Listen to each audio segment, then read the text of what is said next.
back to University. I'm Hana. And I'm Urvi. And today we'll be talking about the UC application and more specifically the essays that got us into UC Berkeley. For the UC application, there are 8 personal insight questions and you'll have the opportunity to choose 4 of them to answer. There's also a 350 word count limit. In the description box below, we put a link with more information on the 8 personal insight questions and some points to consider when writing your essays. We chose the 4 prompts that exemplified our background, experiences, and skill set the most. We also chose prompts that showcase the different sides of us that weren't highlighted in other portions of the app. Now we'll be sharing 2 out of the 4 essays that we wrote for the UC application. Since we'll be reading our entire essays aloud, this might become a bit long, but please bear with us. So before I start, a totally random fact about my UC app was that all 4 of my essays were exactly 350 words. And for anyone wondering, that's like totally unnecessary, so don't worry about it. So the first prompt I chose to answer was, what have you done to make your school or community a better place? With the onset of the 21st century, while the gap between female and male founders has diminished, the discrepancy in funding and general equality remains prominent. And the root of this issue exists in the low expectations and condescending attitudes venture capitalists often assume against female founders.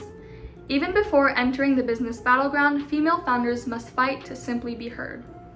As a budding entrepreneur and business major candidate, this reality was suffocating, and it was only instinct to join actively in the movement to illuminate female leadership.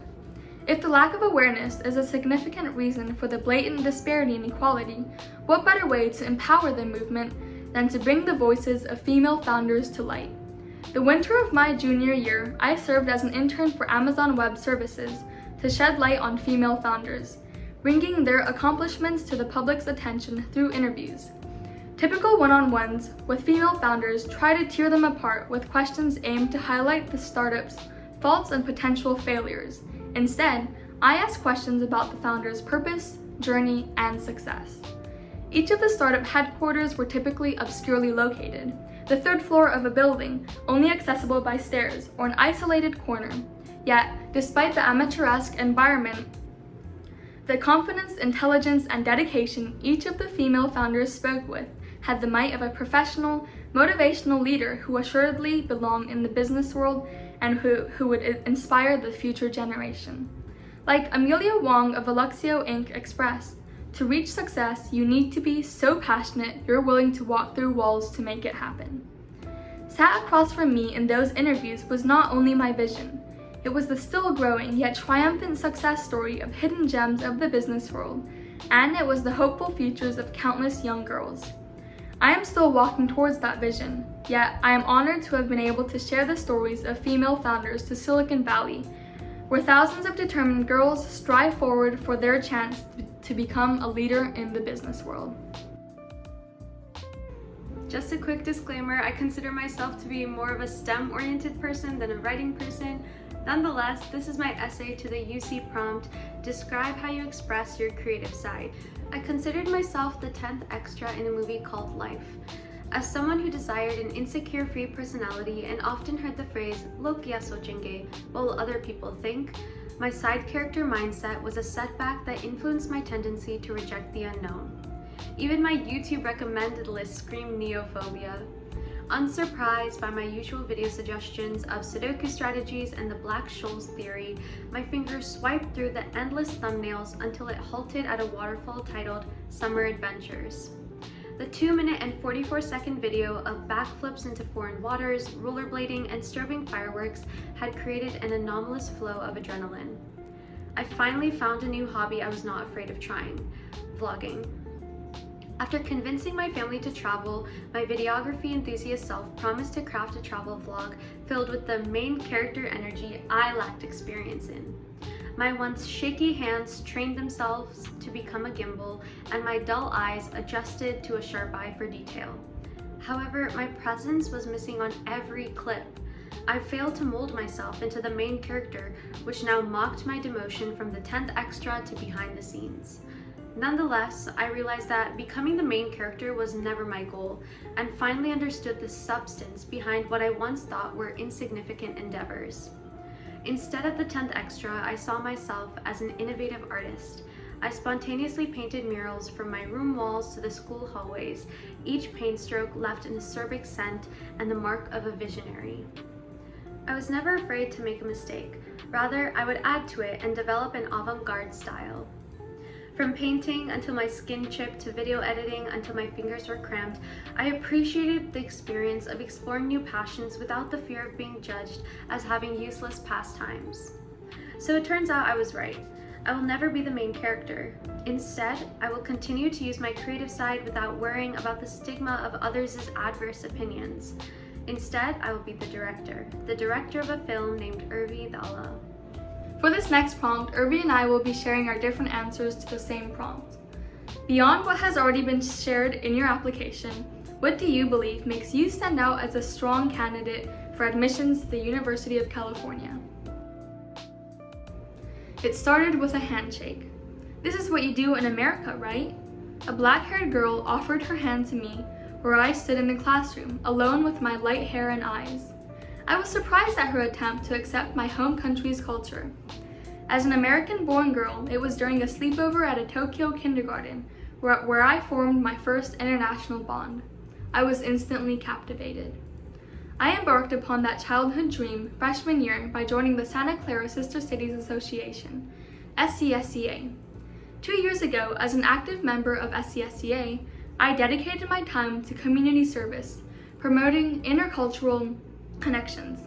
And in exchange for the service, I was selected to travel to our sister cities in Portugal and Japan. There, I saw a reflection of my former self, young students excited to meet the foreign students, yet too reserved to embrace the cultural disconnect. Watching them, I realized the key to global relations was not casting aside cultural identities, but rather keeping an open mind that would serve as the connecting bridge across nations. And this was an ongoing journey, where thousands more handshakes were still waiting to be made. Finally, after being elected as president my junior year, I could initiate these intercontinental bonds myself, extending SCSCA's purpose to encourage the formation of cultural understanding beyond what my hands alone were capable of. This year, faced with the disappointing cancellation of our in-person exchanges, I reached out to the board of the Japanese school located in our sister city. With the establishment of our virtual pen pal exchange, now set to continue through next year between over 80 students, both American and Japanese, and plans to extend to Portugal and Ireland, I took my first independent step towards being the connecting handshake between countries. While I started out as an outsider, hesitant to overcome the thousands of miles of cultural barrier as a child, now I stand tall as I present my most recent endeavors as a student ambassador, meeting mayors from Portugal and Japan, and fostering connections with foreign students in front of the City Council. Now I'll be reading my response to the same prompt of what makes you stand out. Our society has become two-dimensional and our thoughts have become one-sided. Ironically, in an information-craving world, it values hiding perspective.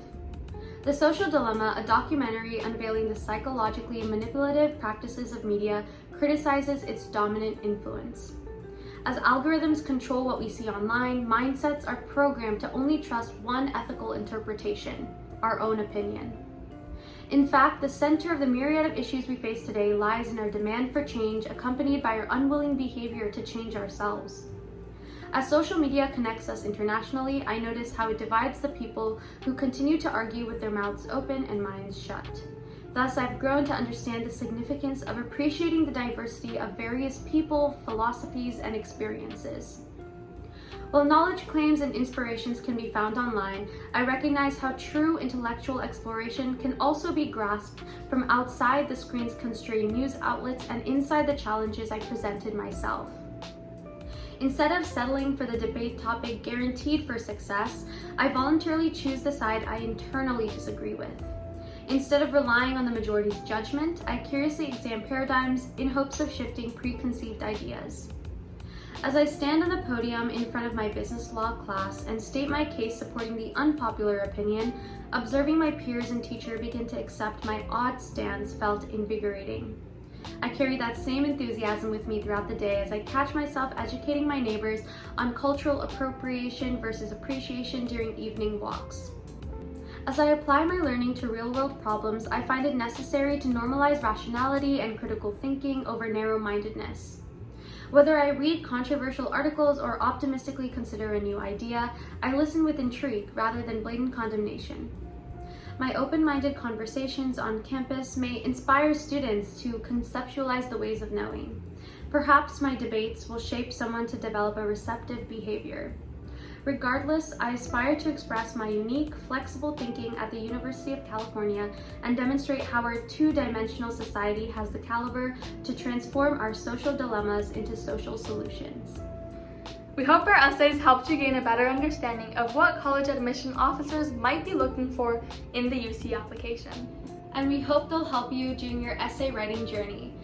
Make sure to subscribe and hit the bell notifications for more college-related content. Best of luck! Good luck! You guys got this! Woo! Bye! Hi everyone! Right, we need to... Okay. Dimensional, and our thoughts have become... Okay.